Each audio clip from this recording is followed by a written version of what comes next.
Oke, dipersilahkan Pak Ketua. Terima kasih. Assalamualaikum warahmatullahi wabarakatuh. Pertama saya ingin menegakkan soal legal standing.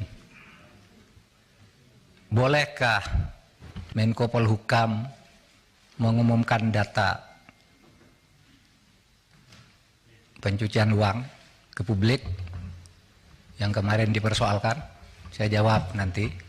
Lalu yang kedua nanti substansi tadi yang menyangkut yang sudah tadi dijelaskan oleh Ibu Sri Mulyani, sahabat saya yang sangat baik.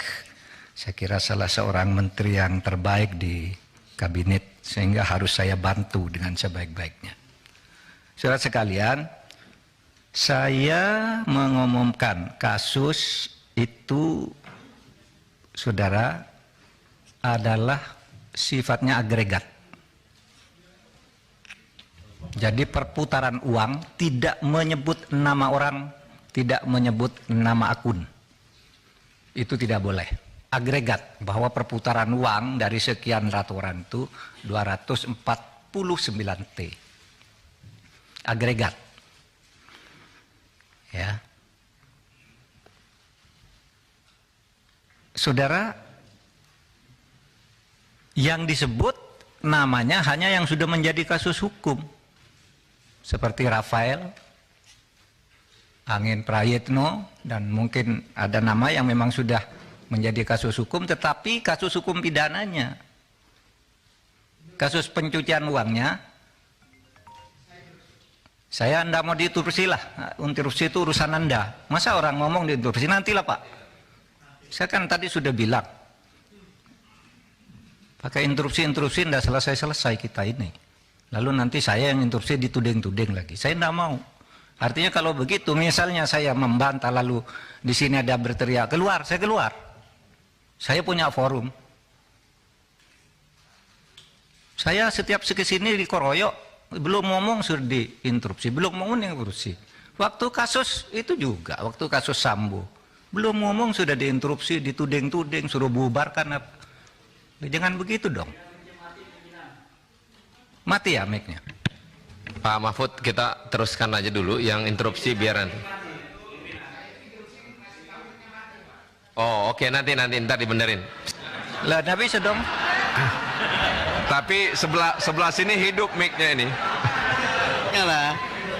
Silakan Bapak.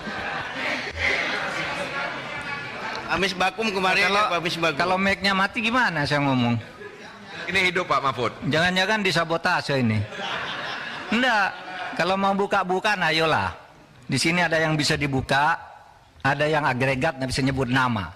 Kalau menyebut nama, jangan-jangan ada orang yang di sini juga. Di ruangan sana, jangan-jangan orang yang ada nama sini. Tapi kalau mau buka-buka, ayo. Lah, nah ini kedengaran enggak? Kedengaran sana. Makanya, baik, ya. Saya tidak sebut nama, ya. Yang nyebut nama yang ketiga inisial bukan saya, Bu Sri Mulyani tadi. Itu nanti tanyakan ke beliau. Tapi itu justru salahnya di situ. Itu, saudara.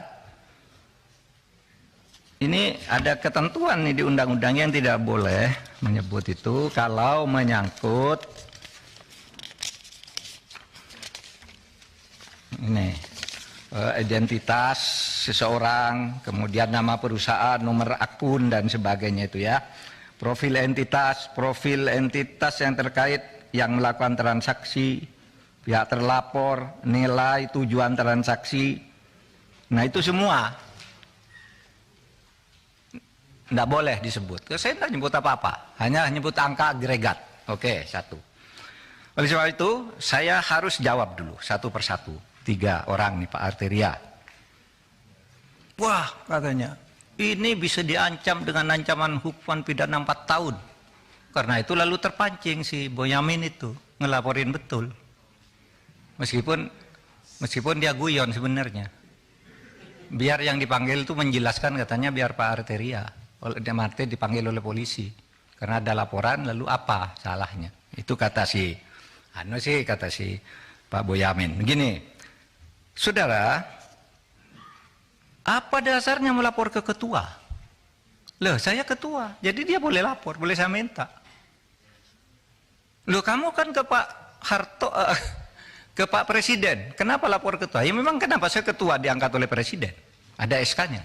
Terus untuk apa ada ketua, ada komite? Kalau tidak lapor, kalau saya tidak boleh tahu, itu satu, ya. Itu bisa dihukum 10 tahun. Beranikah saudara, saudara Arteria, bilang begitu kepada Kepala BIN, Pak Budi Gunawan? Pak Budi Gunawan tuh anak buah langsung presiden, anak buah langsung presiden dia, bertanggung jawab presiden, bukan anak buahnya Menko Polhukam, tapi setiap minggu laporan kayak ini resmi, info intelijen kepada Menko Polhukam.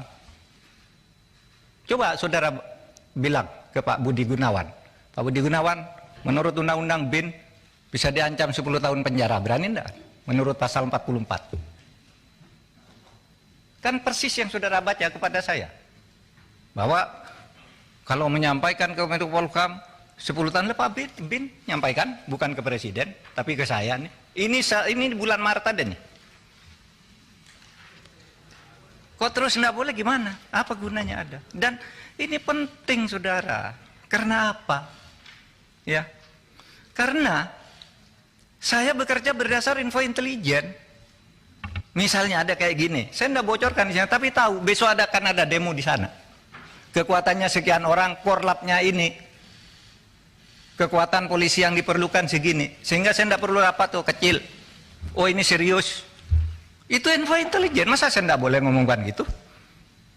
Tiap malam saya dengan Pak Budi Gunawan nih, di WA saya nih, info intelijen, Pak besok nampaknya ada demo di sana Pak. Oh iya Pak, sudah itu korlapnya ini kekuatannya segini aja Pak.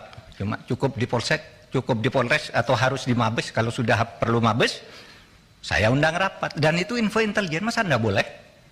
Lalu mau dihukum 10 tahun Pak Budi Gunawan, tugas dia bukan wahan Menko Polhukam, tapi selalu ngelapor resmi malahan kepada saya, ya. Nah oleh sebab itu saudara, dan ini sudah lakukan banyak nih, kok saudara baru ribut sekarang ini umumkan, dan saudara diem aja sejak dulu nih. Kita yang mengumumkan kasus Indosuria yang sampai sekarang bebas di pengadilan, kita tangkap lagi karena kasusnya banyak. Itu kan PPATK, kok baru ribut soal ini? Lukas NMB ketika ditersangka ngamuk-ngamuk, rakyatnya turun, saya panggil PPATK, umumkan, uangnya di freeze. Kalau tidak begitu anda bisa ditangkap dia. Kita tahu dari Mbak Intelkam Polri misalnya, itu gimana di Papua? Menurut Intel, Pak, nasinya, cateringnya setiap hari turun, itu sudah tidak ada kekuatannya. Itu kan Intel, masa tidak boleh? Nah oleh sebab itu, saudara, jangan gertak-gertak. Saya bisa gertak juga saudara, bisa dihukum menghalang-halangi penyidikan penegakan hukum. Iya. Dan ini sudah ada yang dihukum 7,5 tahun, namanya Verdik Yunandi. Ya kerja-kerja kayak saudara itu. Orang mau mengungkap, dihantam, mengungkap, dihantam. Ingat kan? Itu. Saya bisa. Saudara menghalang-halangi penegakan hukum. Itu Verdik Yunandi. Masih ada itu. Saya sama saudara kan kerjanya dengan Verdik Yunandi. Melindungi Setia Novanto kan? Nggak boleh dia ini, lalu laporkan orang, semua orang dilaporin sama dia. Ya, kita bilang ke KPK itu menghalang-halangi penyidikan, menghalang-halangi penegakan hukum. Tangkap. Jadi jangan main ancam-ancam begitu. Kita nih sama, saudara. Oleh sebab itu, saudara, saya ingin menegaskan itu kepada Pak Arsul. Harap jangan dipotong. Pak Arsul bicara kewenangan. Menurut Perpres kewenangan Polhukam itu A, B, C, D. Tidak berwenang mengumumkan. Loh, saya tanya, apa dilarang mengumumkan? Kalau tidak berwenang, apa dilarang? Kalau di dalam hukum itu sesuatu yang tidak dilarang itu boleh dilakukan.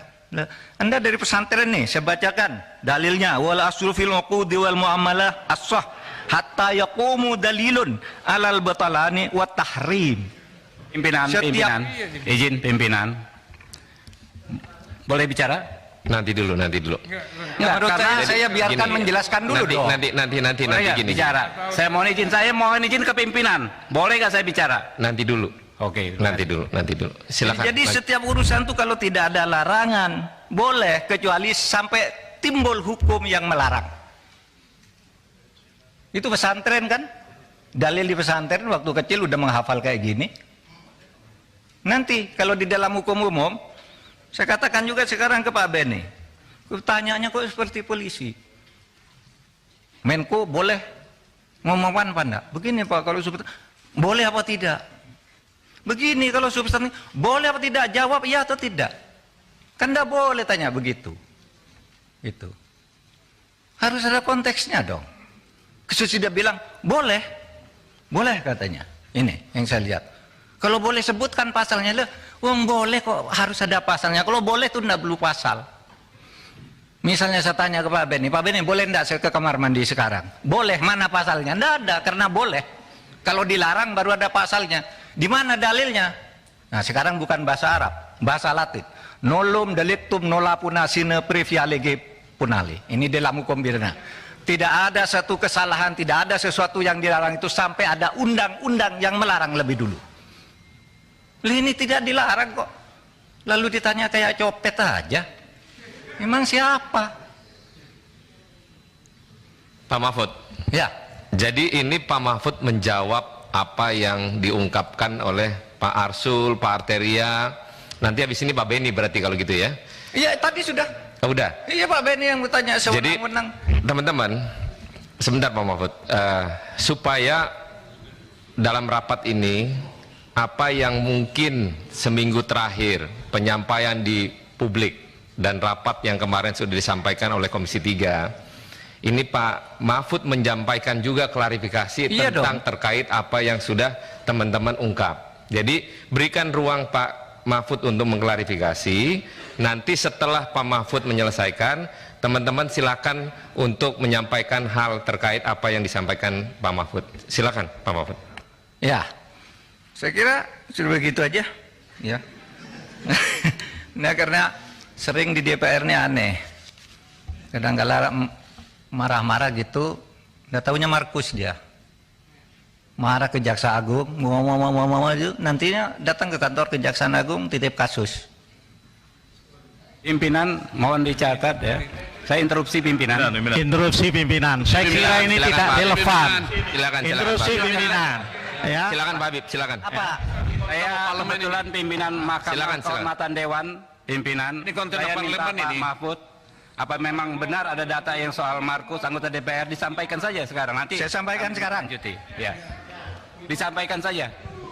Ingat peristiwa di Kampung Maling, Ustadz di Kampung Maling. Saya kira saya sama Pak Beni masih ada di sini. Ya. Kan saya tadi nyebut DPR, nggak nyebut saudara. Pada waktu itu Jaksa Agung Abdurrahman Saleh dicecar habis-habis, ditanya seperti ini, dibilang Bapak ini seperti Ustadz di Kampung Maling, Bapak baik tapi di lingkungan Bapak jelek. Ya kan, ingat kan? Itu tanggal 17 Februari 2005. Berarti bukan di periode ini Pak Mahfud? Bukan. Oh, bukan kewenangan saya. Ya, tapi lihat fenomenanya. Nanti saya tunjukkan. Alhamdulillah. Ya. Tahu-tahu apa enggak? Sidangnya Di periode ini ada enggak? Kenapa? Di periode ini ada enggak yang Markus anggota DPR? Saya tidak akan nyebut itu. Saya memberi contoh di DPR ada yang seperti itu. Enggak. Ada enggak, Pak? Enggak, saya enggak berhak, enggak wajib menjawab saudara. Kalau ada sih kita tidak lanjuti, Pak. Nanti saya beritahu saudara. Kan Pak jangan nanti, Pak. Kalau Enggak. sekarang ada datanya enggak diunjuk. Enggak mumpung terbuka. Enggak, saya terbuka sekarang. Waktu itu Pak Jaksa Agung tahu enggak? Yang Nah, marah waktu itu ada periode waktu itu, yang periode sekarang ada atau tidak? Pak Habib, begini, teman-teman Pak Mahfud untuk menyelesaikan. Sebentar, Pak pimpinan. Ini juga nggak bisa dibiarkan terlalu jauh begini. Ini kan Nggak, pimpinan yang ganti nih, pimpinannya ganti. Sebentar. Gini. Pimpinan ganti. Teman-teman, Saya teman-teman. Yang beneran. Teman-teman, Ingetin dulu, lu yang bener. Terry, saya selesaikan dulu saya ya. Ya, seharusnya pada kesempatan pertama Pak Mahfud menjelaskan semua hal yang Pak Mahfud jelaskan di media terkait dengan 300 triliun itu. Bukan menjawab satu persatu apa yang terjadi antara Komisi 3 dengan PPATK dalam rapat beberapa hari yang lalu, kan gitu. Itu Pak Mahfud juga pernah di DPR, kan Pak Mahfud tahu bagaimana dinamika yang terbangun dalam rapat-rapat di DPR. Sebentar, saya belum selesai. Saya kan nggak potong Pak Mahfud ngomong tadi. Saya mendengar dengan seksama apa yang disampaikan Pak Mahfud. Gantian dong, sekarang saya ngomong. Ya, saya kira kalau Pak Mahfud melakukan cara seperti yang kita dengarkan tadi, kan Pak Mahfud menjudgment teman-teman. Lepas dari itu benar salah itu nanti kita bisa uji. Tetapi rapat kita hari ini bukan untuk itu. Rapat kita hari ini untuk mengklarifikasi kontroversial yang sudah terlanjur berkembang di masyarakat terkait dengan 300 triliun itu.